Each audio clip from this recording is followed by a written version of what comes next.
Welcome to the 31st Annual Canadian Conference on HIV/AIDS Research.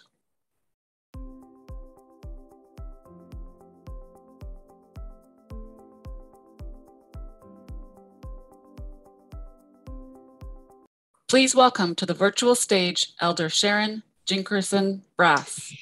It's an honor to be invited to open the 31st CAHR conference. My name is Sharon Jinkerson Brass. I am Anishinaabe from Key First Nations Treaty 4 in Saskatchewan. I'm speaking to you from the territory of the Squamish, Tsleil-Waututh, and Musqueam people near Vancouver. And I am a community-based researcher, knowledge holder on Dr. Alexandra King's team, Pewasasquan out of Saskatchewan. I've done most of my work in HIV research in Vancouver on the downtown east side. My culture believes that everything in nature is connected to us. Everything in nature is our relations. The day is a circle. Life is a sacred circle. This conference is a sacred circle. So I'm going to offer a blessing. And we do this to invite all of creation to be present, to invite the past, the present, and the future to be a part of this gathering. We also believe that ancestors have led the way from the very beginning. It's their ceremonies, their rituals and dances that lead us and hold up our hearts to this day. And before I pray, I want everybody to just reflect for just a moment on why we're all here. Reflect on if you've lost somebody to AIDS, if you've devoted your expertise and skills and knowledge to healing AIDS, and to think about all the ancestors, all the people in the spirit world who are there because of AIDS, and all the heroic measures that were taken to begin healing AIDS. Just take a moment to turn inward and reflect on all of those people from the past and those present, and take a moment to reflect in the future. Who are the healers and knowledge carriers and helpers in the future? And my people say that the stars are the campfires of our ancestors. And here we are, I'm just looking for the matches. So I like to lift a little fire for our ancestors to acknowledge all of those people that have come before us. And in this gathering is all the people who have been our leaders and healers in the area of HIV.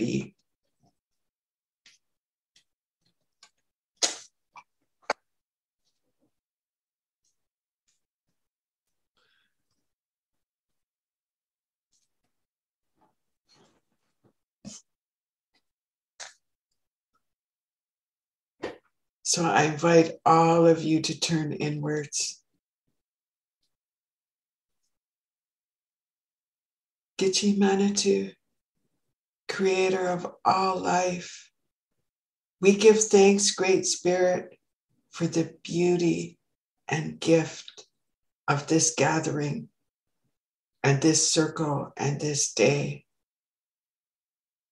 And we give thanks to our ancestors whose medicines, prayers, love, beauty hold us up to this day. And we give thanks for all of the abundance that we have here on Mother Earth.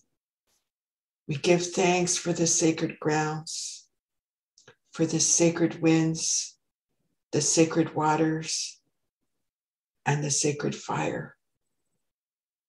And we give thanks for all of the creatures that are here, those that fly in the sky and swim in the waters, those that crawl along the earth, the four-leggeds, the two-leggeds.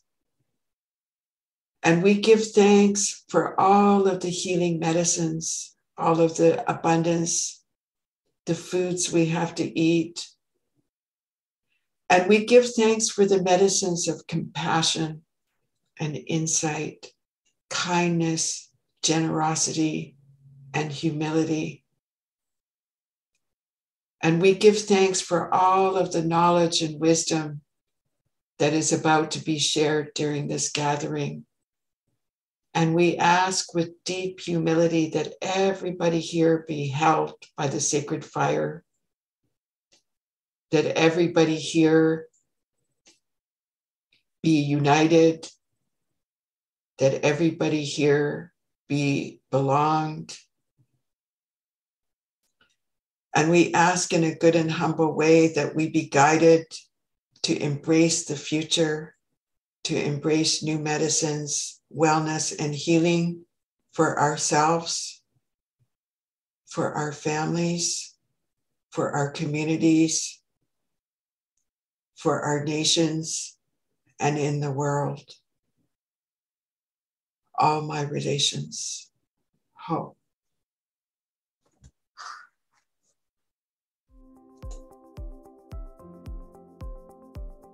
Please welcome Dr. Carol Strike, CAHR Past President.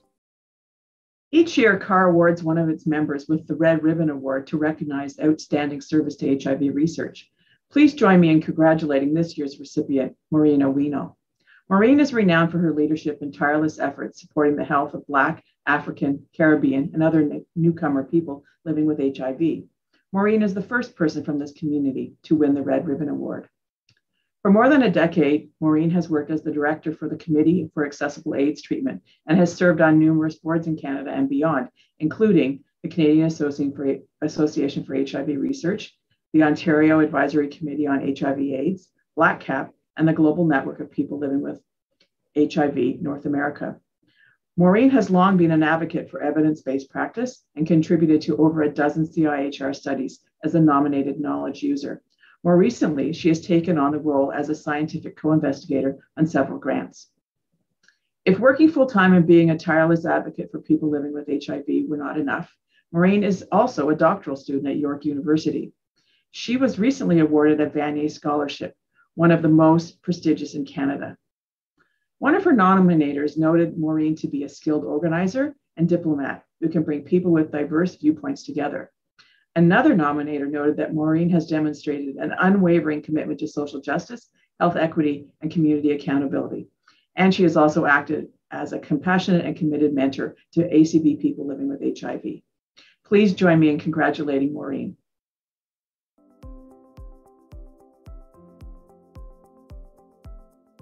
First of all, take this opportunity to recognize and acknowledge that I am standing, living and playing in the traditional territories of the Huron-Wendat, Anishinaabeg, the Chippewa, the Haudenosaunee Confederacy, and most recently, the Mississaugas of the Credit Rivers First Nations. Many of us here, including me, have come here as settlers, immigrants, newcomers in this generation and generation past. I would like to acknowledge particularly ancestors and descendants of Black ancestry who came here as a result of the transatlantic slave trade. I personally recognize that the disproportionate impact of HIV on Indigenous people of Canada and members of the diasporic African community due to historical and social marginalization created by colonization, structural violence, genocide, vicarious trauma, and violence on land.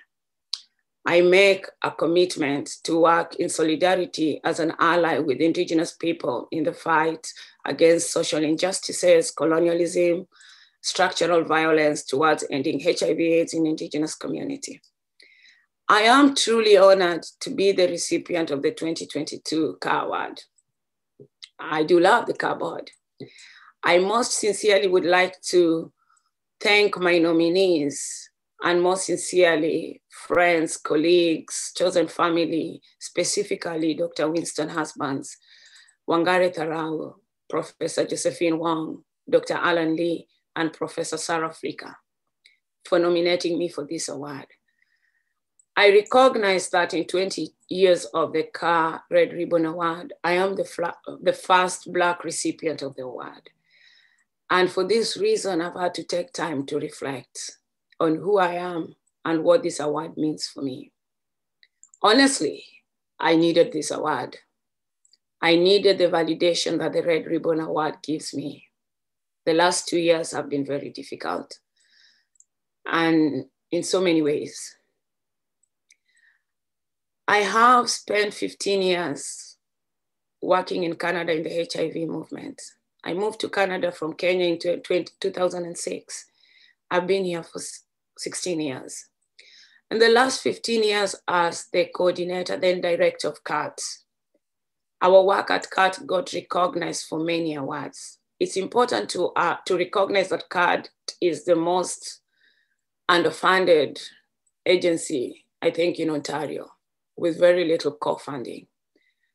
Our programming has changed lives, including programs like Blue Dog Clinic, the first clinic for non-insured people living with HIV.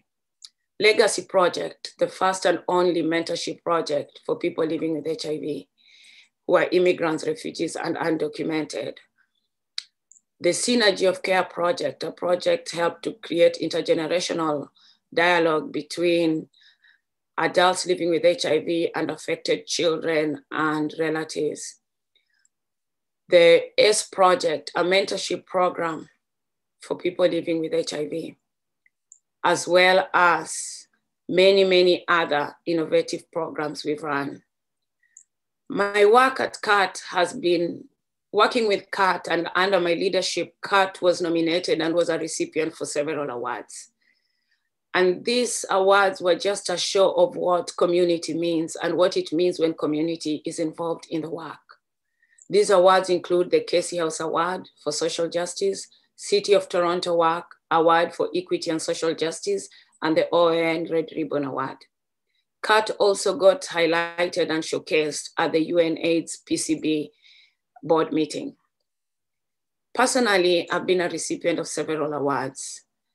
The OAN Caregivers Award, the Women's Health and Women's and Resilient Leaders Award, the Post-TO Activism Award, and now the CAHR Red Ribbon Award. It's not been easy.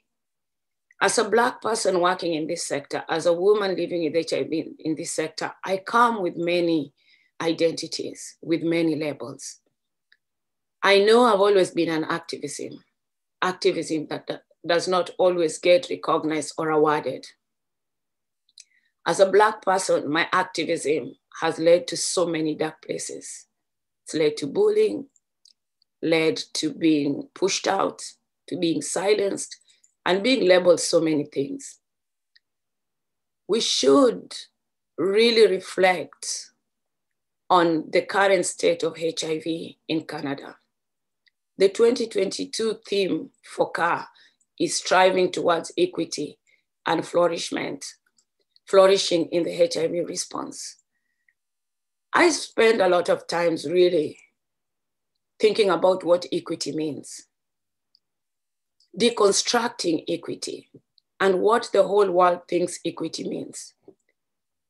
As of 2022, the trajectory of HIV in Canada shows that women, Black bodies, and Indigenous people are disproportionately impacted by HIV. 41 years after HIV was first discovered, we see the disproportionate impact on HIV on really very marginalized populations. The biggest challenge is the lack of resources, goodwill towards supporting these populations. in a time when there's been developments in prevention, in support, in care, and so many innovative practices that have led to a reduction in HIV among other populations. So I keep asking, when do we build this equity, and what does equity mean?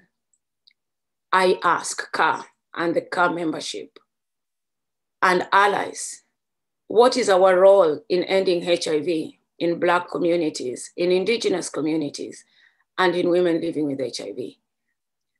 As we talk about the 95-95-95 strategy, who are the last 5% being left out of these strategies? Black people continue dying.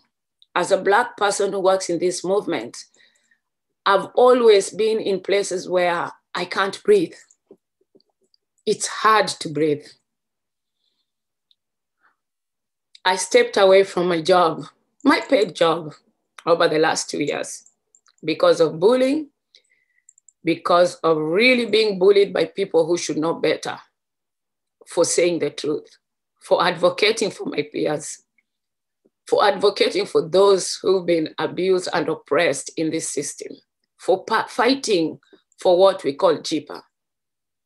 But still, I'm not employed, I'm not on a payroll, and I'm doing the work. Over the last year, I've been working with amazing women from across Canada to build a community of women living with HIV. It is a disgrace that in 2022, Canada does not have a specific HIV service organization for women. The only two that existed were shut down. It's disgusting. It's unethical. I have sat with women, talked with women across this country. I've listened to stories. I have cried. And I don't know where we're going. It is unethical that Canada, a fully resourced, developed country, does not have a women-centered health agency in Canada, except for one. What are we telling the women in this country? A country that says they're feminists, they believe in gender equity.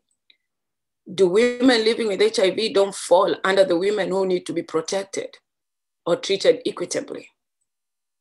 When we think about JIPA, there is a complete lack of leadership of women living with HIV in the HIV movement. I was one of the few who were in leadership roles, but I was bullied out of the job. I was probably one of the only openly HIV positive women in a leadership role. But what happened? I got bullied out of a job because the system doesn't work. The leadership of people living with HIV does not believe in women and does not support women. And I beg for you to differ with me. So as I received this award, I received this award on behalf of all women living with HIV in this country who can't breathe, who can't speak their voices, who can't speak, whose voices have been shut down, who are struggling to deal with violence, trauma in workplaces, in healthcare settings, whose stories are erased every single day, and who continue to live and support and do the bulk of this work without compensation, without support, without acknowledgement, and without recognition. I see you. I am you. I stand by you. And today I ask, I received this award. Why? Why do I get to get the award? What about all the women in Canada living with HIV? All the Black women in Canada living with HIV who cannot even stand in a place and speak? To what do we owe them? Do we think they'll disappear? I ask. For me, I need a commitment from CAHR, researchers, everyone sitting in this room. We need to ask these questions. We need to be allies. And true allies of the women is you need to speak up and ask the questions. Ask why there's no organization for women living with HIV. Ask why there's no leadership of women living with HIV. Ask why there is no a women-centered health system, healthcare in Canada. In Saskatoon, the rates of HIV are just so bad that it's even embarrassing to say them out aloud in a country like Canada. So to what do we sit down every year at conferences doing research to talk about these women? I am a woman living with HIV. I am a leader. I am an activist. I am a professional. I am a researcher. I am a PhD student. I am a Vanier scholar. But my voice still gets shut down in these spaces. When does it stop? Thank you. Please welcome Dr. Keith Folk, President of the Canadian Association for HIV Research. Welcome to the 31st Annual Canadian Conference on HIV/AIDS Research, CAHR 2022. I am Dr. Keith Folk, CAHR President. While we cannot be together in person this year, it remains vitally important that together we continue to celebrate the collective commitment, discoveries, and advancements of HIV researchers from across Canada. With that, thank you for being with us today. As for the first order of business, on behalf of the CAHR board, I would like to thank this year's CAHR's 2022 Scientific Committee for developing such a stellar program.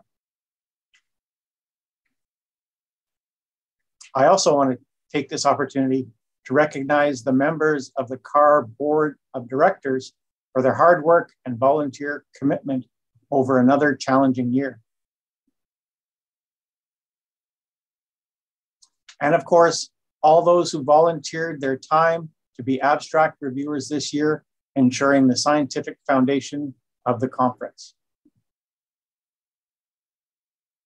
I'd also like to thank Sea to Sky for their technical support for the conference. And a special note of thanks to our CAHR staff, Andrew and Aaron, for keeping the organization running so efficiently through this whole year. I would also like to pay tribute to the recipients of the CAHR CanFAR 2022 Excellence in Research Awards. These awards are bestowed annually to mid-career researchers who are in the prime of their careers and have achieved a track record of excellence and demonstrated a commitment to improving the lives of those living with HIV or at risk. Congratulations to them all. And finally, the sponsors. Without their continuous generosity, CAHR would not be able to host its conference each year. Of note, the support of Gilead, ViiV, and Merck continues to be steadfast. As we all know too well, the lingering COVID-19 pandemic is a reason that we will not have the chance to come together in person this year. For over 2 years now, our lives at home and at our workplaces have been greatly altered. As we learn to live in the COVID-19 reality, there are, of course, many similarities to the evolution of HIV. The introduction of an unknown virus, the human toll and suffering, amazing response by Canadian and international research community, the compassion exhibited by those in the healthcare system, and the resilience of those affected. Yet the stark reality is that HIV infection continues to occur each year in Canada, and the number of people living with the disease in Canada is rising. That is why we come together virtually over the next few days to pay tribute to the dedication and accomplishments of Canadian HIV researchers across all disciplines and communities, and to offer a new training ground for the next generation of researchers, and provide a platform for new voices and pressing issues. We hope you enjoy the conference and the innovations that we have put in place from last year and the stellar lineup of speakers attending. Thank you in advance for your contributions, participation, and understanding the current reality in which we live. Please watch the remaining slides that will come on the screen with important housekeeping notes about the online platform, and then join us for the Mark Weinberg Lecture coming up next at 11:50 Eastern Time with Dr. Mona Lufti. Enjoy the conference.